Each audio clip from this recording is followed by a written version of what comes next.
So I have this button that's going to go on the front of this container, but it has a shank on it.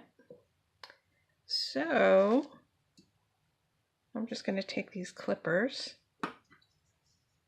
and clip off as much as I can. And then there's always this little nub that is left behind. So you can either take a sanding block and sand it off. Oh, I should probably mention this is a plastic button or resin button, not real metal. It's hard to find real metal buttons now. They're mostly made from plastic. So this is a rough sanding block. And that's almost flat. Just have to hang on to it with your fingertips and rub back and forth.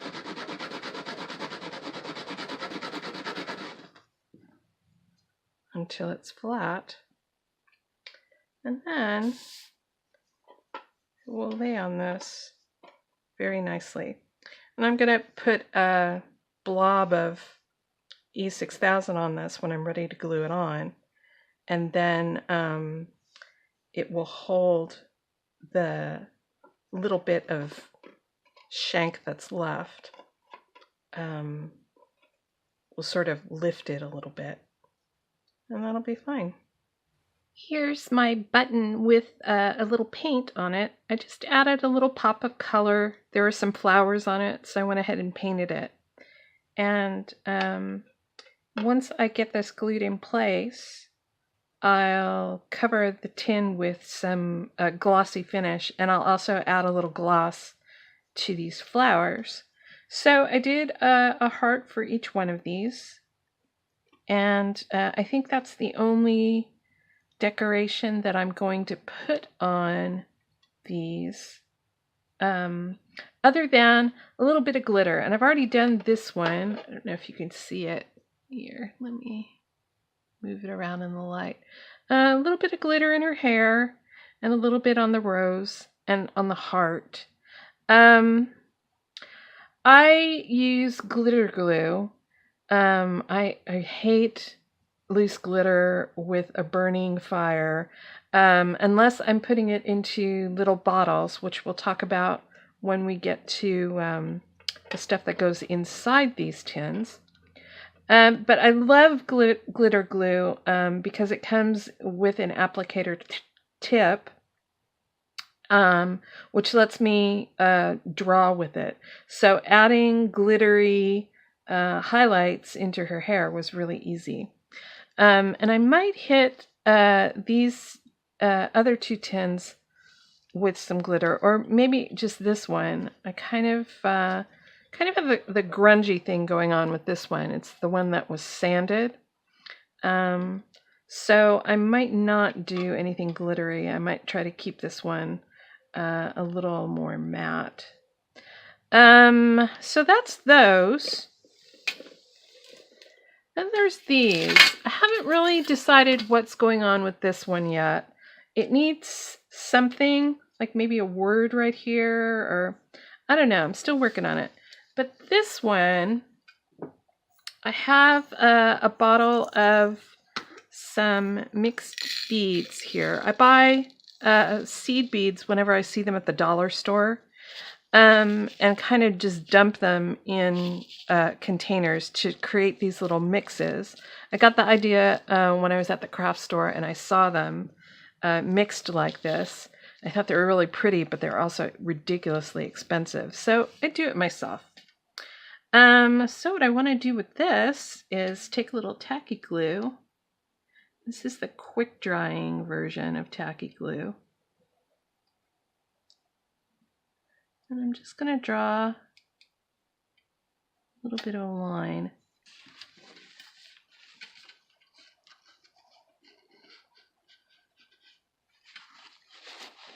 Just going to take some of this off the bottom. I don't want it to be quite that dense. That's better.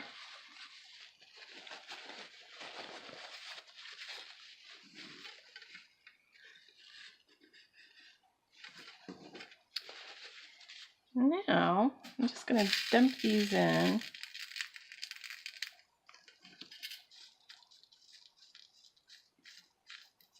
Push them into the glue. I'm just trying to mash as much into the glue as I can.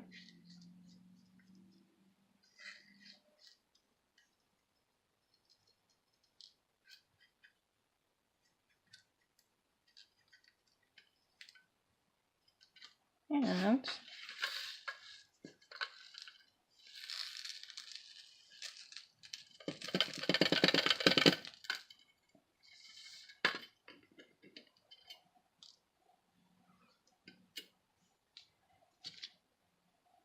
now I'm going to take the other end of my skewer and kind of move things around a little, so I'm not sticking something that's covered with glue into my beads.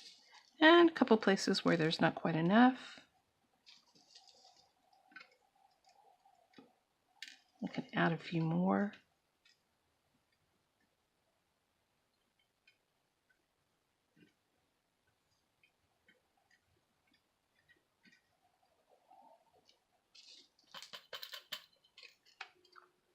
There we go. And I've got a little sort of beady frame around this. It's a little uneven. It's not perfectly planned, and it looks kind of natural and organic. And I've kind of kept the beads close to the edge and allowed them to ride up the side of the edge of this tin. So I'm just going to let that dry. And these, I'm going to leave them on this paper for a little while until the glue sets up, and then pour them back in the bottle. And pretty much anything that rolls off the paper and doesn't stick to it doesn't have glue on it. And that's how I end up with clean beads in the bottle, not gluey ones. Here's what I'm talking about. I've poured my beads back into the bottle, and there's still some that are stuck to this paper. Those are the ones that had glue on them. These that are in the bottle are still loose, and I can use them another day. So here are my little pocket shrines. This one just got its glossy finishing coat on it. I don't know if you can see that. There we go. It's a pretty thick coat of diamond glaze. And diamond glaze is a water-based acrylic, really shiny acrylic glaze. And it has a few quirks, one of which is that if you squeeze the bottle, the first thing that comes out is an air bubble. So you want to avoid air bubbles as much as possible, and that means once you start squeezing, you should keep squeezing.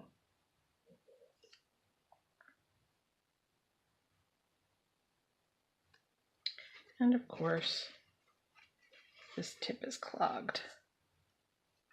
So I have a pin over here, and this pin is to clean out any clogs and also to pop any bubbles that appear, so they don't end up in the finished surface. There we go.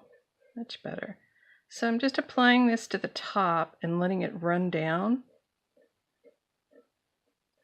so that I end up with a thinner coat than I would if I just applied it and let it sit.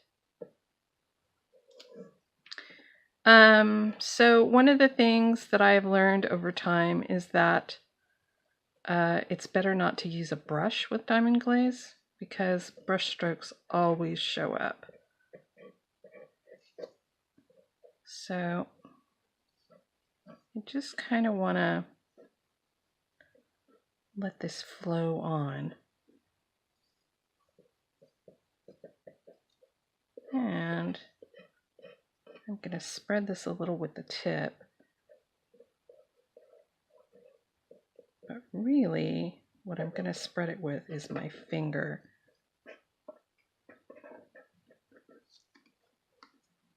So I'm kind of angling this so that I can see the light, and I'm just gonna wipe it down with my finger.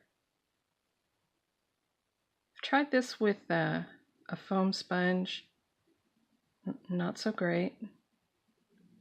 The sponge tends to absorb a lot of the glaze.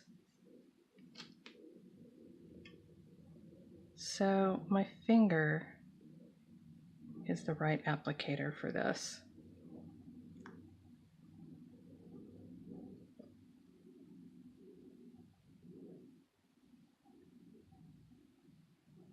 I'm sort of tilting this in every direction, trying to get the coat to be flat and even while it's still very wet. I'm also going to drag a little bit of the glaze around the sides, just a little bit, to make the sides equally glossy to the top.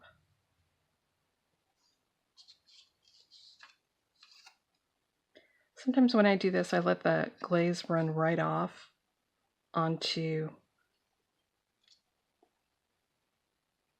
over the sides.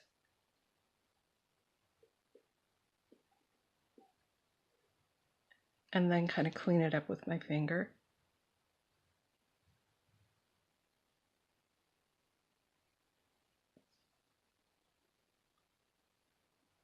So now I'm holding it in the light and trying to check and see if there are any spots that have no glaze on them, like this one right here.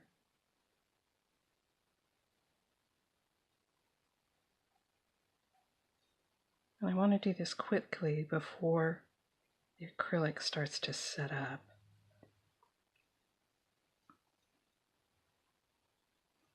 And I also want to take my pen and stab any bubbles that are bubbling up. I've seen people do this by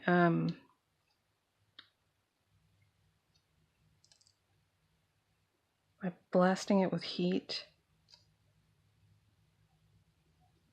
rather than poking at the bubbles. I think that's just one more thing to worry about, so I don't do it. But it could work. Okay, now I need to stop fiddling with this because I can feel it starting to get a little tacky. So this is pretty even and pretty shiny. I don't think there are any empty spots. There are a couple of bubbles. They're tiny and they're in places that are textured. So I think they're going to be okay. So I'm going to let this sit for a couple of hours and let it dry.